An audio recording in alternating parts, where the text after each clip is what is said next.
Keeping Up with Jones, the Lonnie Jones podcast adventure, is sponsored by us. What? We sponsor ourselves? Is that even legal? Check us out on Amazon. You can have access to the titles of Pedagogue, the youth ministry book by Lonnie Jones, Cognitive Spiritual Development, a Christ-centered approach to spiritual self-esteem, Grappling with Life, Controlling Your Inside Space, a small essay using the principles of Brazilian Jiu-Jitsu to talk about psychological and emotional self-defense, If I Were a Mouse, a children's book written and illustrated by Lonnie Jones, and then The Selfish Reel, a very short story about a decision. Also, you can check out our YouTube channel to see archived lessons and presentations from across the country, some videos with rope tricks and knots. Don't forget to visit the Facebook page 550 Guys to learn about the little rope men that we make and that we invented and that we make. And then be sure to click like, subscribe, and share. This is Keeping Up with Jones, the Lonnie Jones podcast adventure.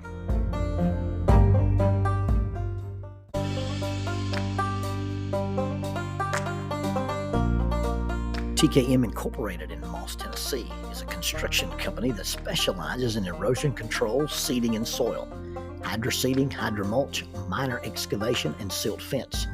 They also provide traffic control and construction signs. Their business is keeping people safe, but their passion, their mission, is they wish that all men could be saved. TKM has adopted the nickname the King's Men because as they serve you, they also serve the King. If they could provide any of their services for you, please contact them at 931-243-3958. That is 931-243-3958. Or you can contact them on the net at tkminc2001 at twlakes.net. That is tkminc2001 at twlakes.net. TKM Incorporated is a sponsor of Keeping Up with Jones, the Lonnie Jones podcast adventure.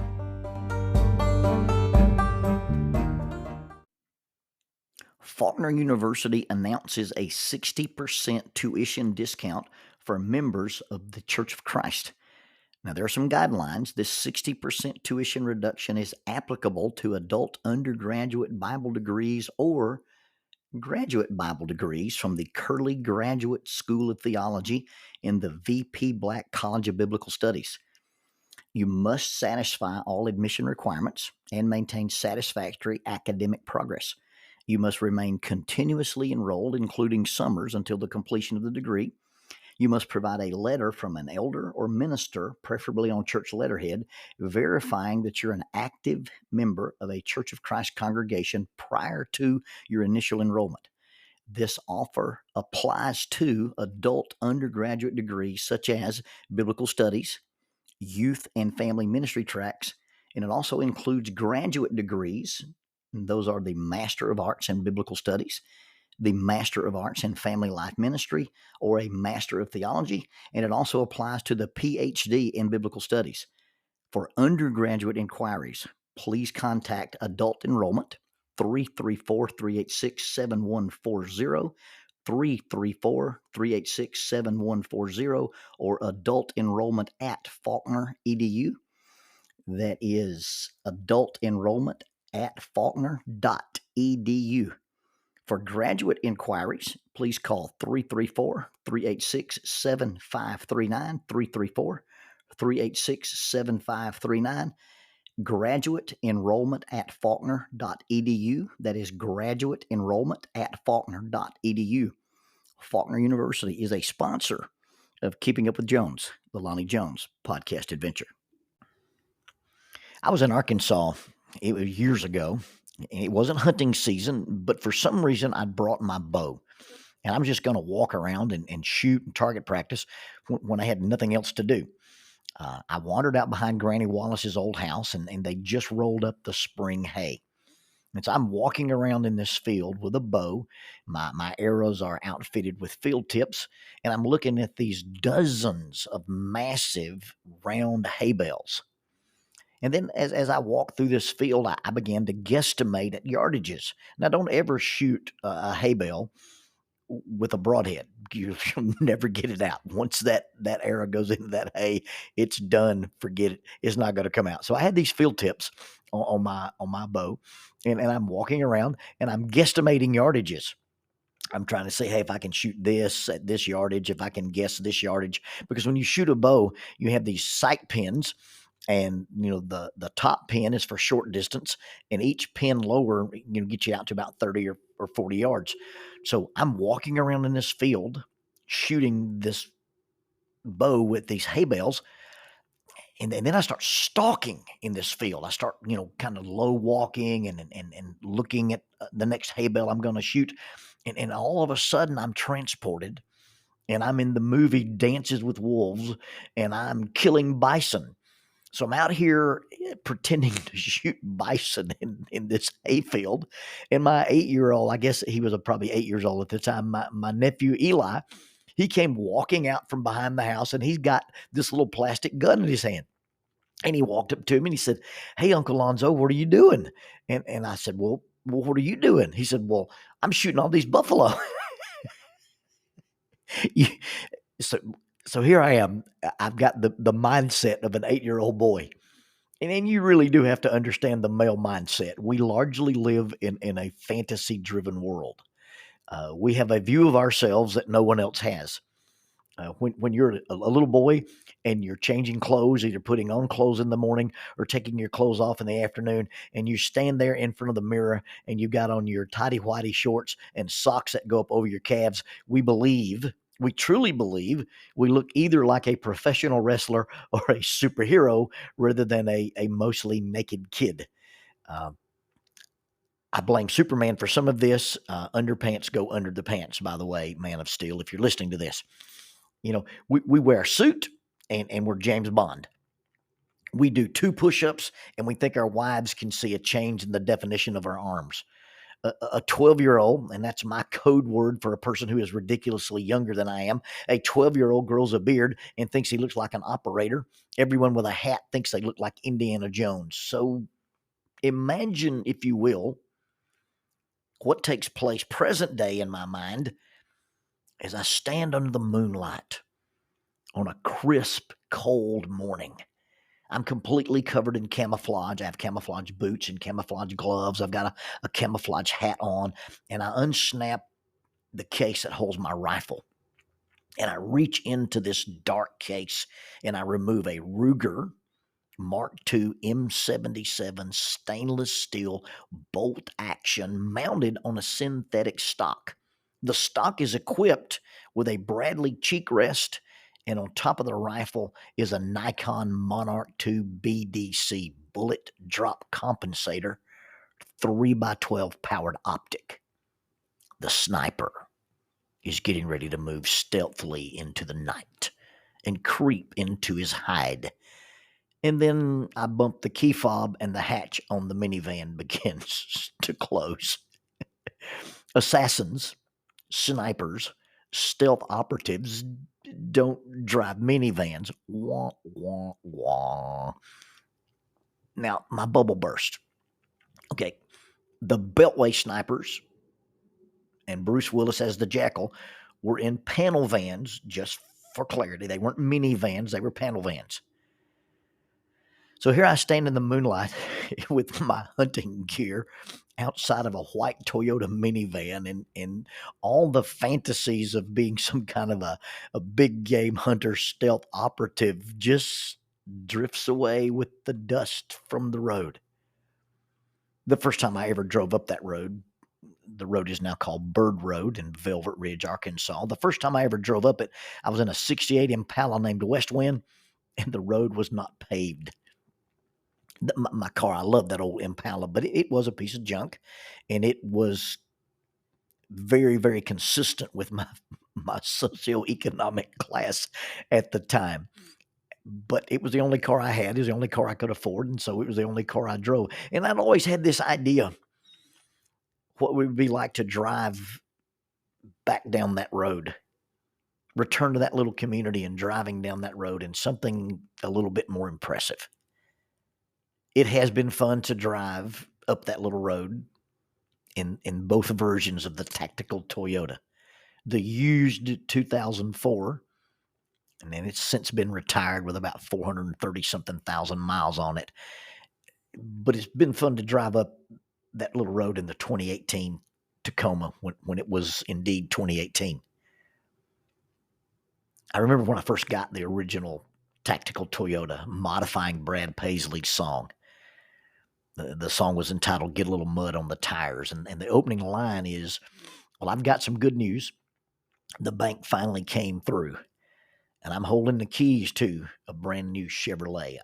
I modified the words, and I got some big news. The bank finally came through. I'm holding the keys to a brand new TRD. Although it was a used Toyota Racing Development pre-runner. But now here I am.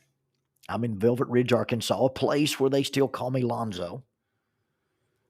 And I'm driving and hunting. And I'm not in a little jacked up Tacoma with 4 doors and a short bed and a toolbox and all this cool stuff. I'm in a minivan.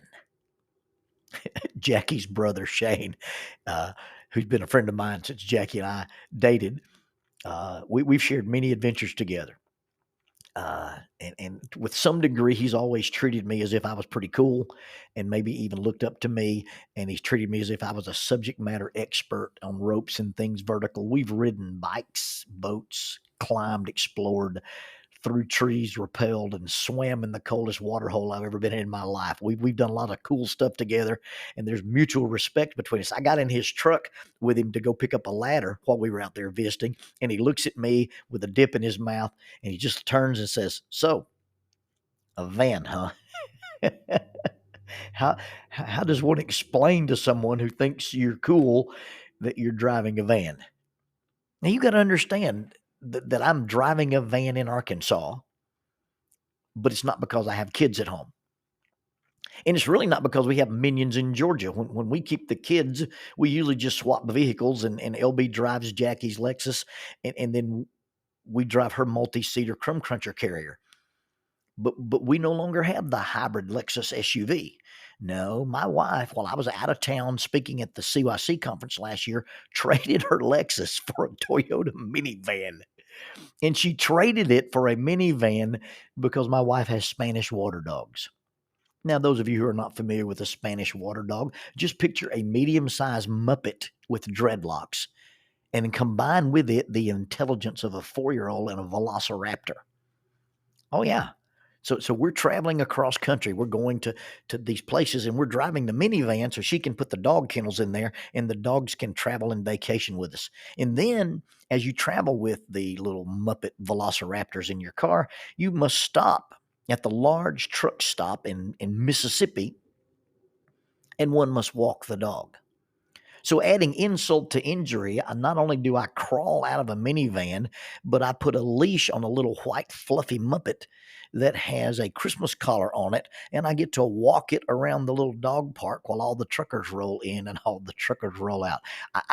I don't feel demasculinated at all whatsoever. But now the big question is about deer hunting in the minivan. What does one do if one kills a deer while driving a minivan? You got to understand, I've hauled lots of deer in the back of my little pickup truck. I've shown up at Wednesday Bible study, at Christmas dinner parties, and one funeral with dead deer in my truck, dripping blood out of the tailgate. But a minivan? What does one do when one kills a deer in a minivan? Well, the answer to that question, in addition to my sniper assassin fantasy personality, I have all the tape and garbage bags of a serial killer in the van. You see, if I shoot a deer in Arkansas, I'll simply field dress it, I'll skin it, I'll quarter it, I'll wrap it in plastic bags, pack it in ice, and transport it. As much as I like to complain about it, as much as I like to hassle Jackie about it, and as much as I'll be mortified if I get killed in a car wreck while I'm in a minivan, the van does not affect my skills with a knife. The van does not affect my ability to shoot a rifle. The van doesn't affect anything about me other than my imagination. See, what you drive isn't what you are, and it's not who you are. A tiny little wife in a jacked up dually pickup truck who has to back into spaces and stop traffic for months while you get it right are still just tiny little ladies with too much truck. Everyone who drives a Trans Am, a Ferrari, or a Ferrari Daytona Spider isn't Burt Reynolds, Magnum PI, or Sonny Crockett. The vehicle might make a statement. The vehicle might cause a first impression, but the vehicle you drive is not who you are. It's merely what you drive. An ancient writer used the phrase in one of his letters to a church, and it says that we should control our vessel with sanctification and honor, not in passion like the pagans or like the Gentiles. And when he says you should control your vessel, it's a chariot racing term. Basically, he's saying that you're the driver, and who you are and what you are is the inside of the vehicle, not the outside of the vehicle. And the outside of the vehicle, the lust and the passions, the chassis, doesn't define who you are. You're not controlled by those things. Those things don't control you. You control your response to them. Basically, stay in your lane, bro. Your body is your vehicle, but it does not define you nor control you, but rather the impetus is on us to control our responses to the things that affect the emotions, the intellect, the thoughts, and the moods of our vehicle. The vehicle doesn't make us who we are.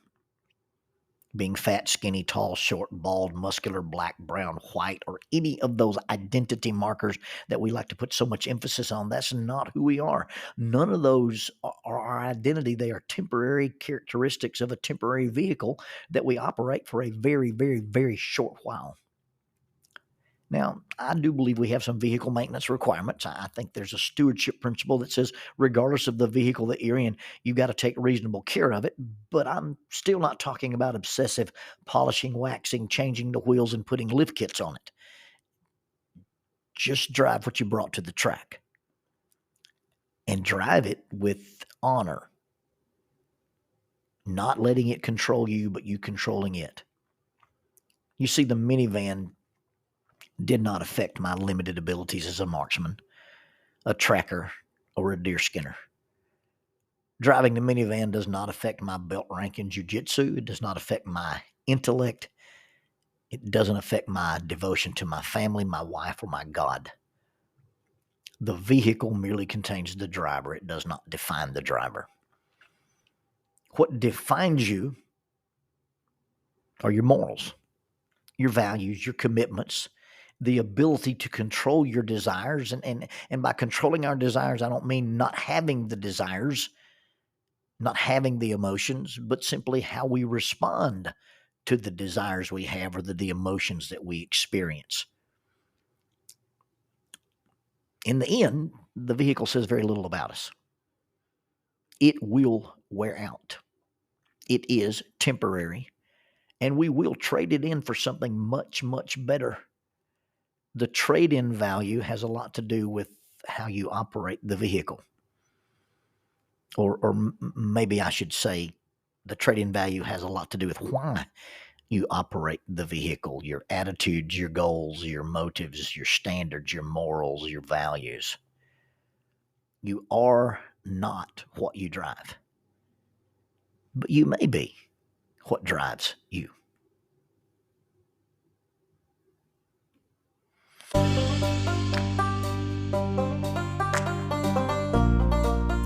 Using the tool of shortwave radio, World Christian Broadcasting literally covers the world every day with the gospel. They use two large curtain antennas. One is located in Anchor Point, Alaska, and the other in Madagascar. They send out messages that are recorded at their international home in Franklin, Tennessee. They make available 40 hours of broadcast every day. The broadcasts are made in English, Chinese, Russian, Spanish, Portuguese, Korean, English for Africa, and Arabic. They would love for your group to visit them.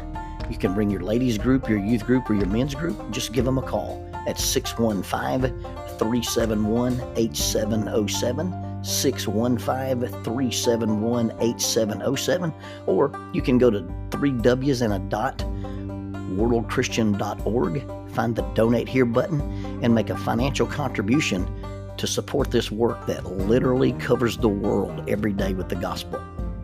World Christian Broadcasting, in cooperation with Keeping Up with Jones, the Lonnie Jones podcast adventure.